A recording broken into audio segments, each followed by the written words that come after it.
Hello viewers, today's lecture is about the history of sign language. Before I go to history, what is sign language?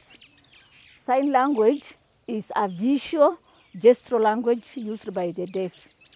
We have Kenyan sign language which we use in Kenya, we have American sign language which we use in America, and every country has its own sign language. Now where did sign language come from? There was primitive way of communicating with the deaf before the invention of sign language. This one can be credited to three great philosophers, Socrates, Plato, and the others. But their communication was not, the primitive way of communication was not documented. The documented form of sign language is traced back in France by a Christian monk who was called Abbé Charles de l'Épée. Abbé Charles de l'Épée used to live in church. Then his friend had two deaf girls who are twins. Being a very good Christian, he thought of how am I going to educate these girls? From there, he started teaching the girls.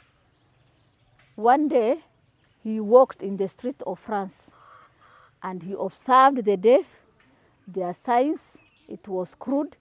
He came back, he redefined it, and he invented another signs, and that is how he came up with French Sign Language. From there, he started a school and he started teaching the deaf. From there, it went to America.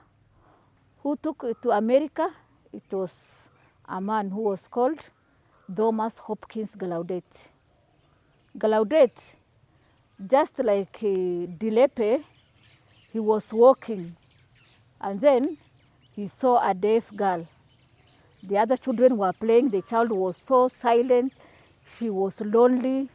And then he asked the children why they are not playing together with her. They said she was deaf and dumb. So he thought of how am I going to educate this girl. So the first word he taught this girl was hat. He had a cape, he removed it, put it down and wrote on the floor hat. And the girl wrote.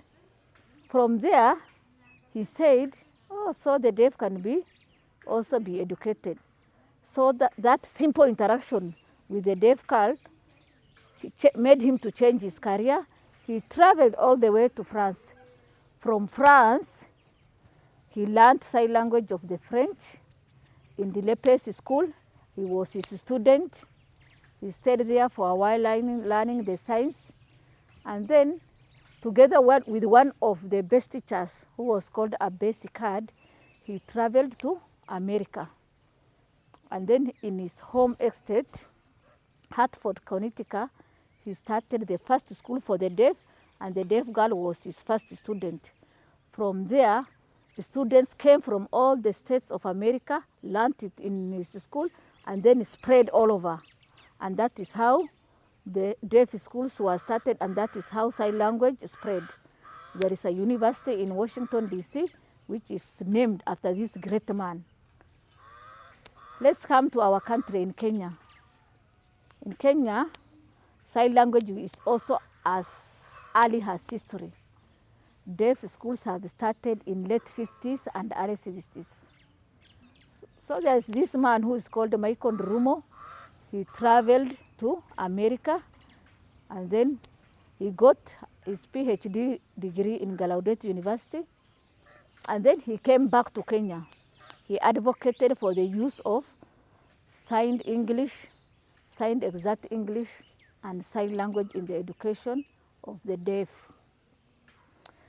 Or before his advocacy, the schools were using oralism.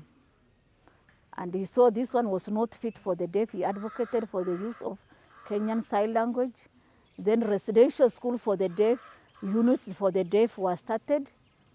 And then we also went to Kizi. I'm an alumni of Kenya Institute of Special Education 2006. There we learned sign language. We came to deaf school, taught the deaf kids. we are also agent of the spread of sign language through Kenya Institute of Special Education, Kenya Institute of Curriculum Development, Residential School, National Council Persons with Disability, Kenya Society for the Deaf, Kenyan Sign Language spread. Now it is an official language. It is recognized in the Constitution of Kenya. That is why you see even in all the media stations, we have sign language interpreters or mtangazaji wa lugha ya ishara. Sign language is good. It makes us to interact with the deaf who could have been separated from the rest of the society. As I've always said, deafness is an invisible disability and they have communication barrier.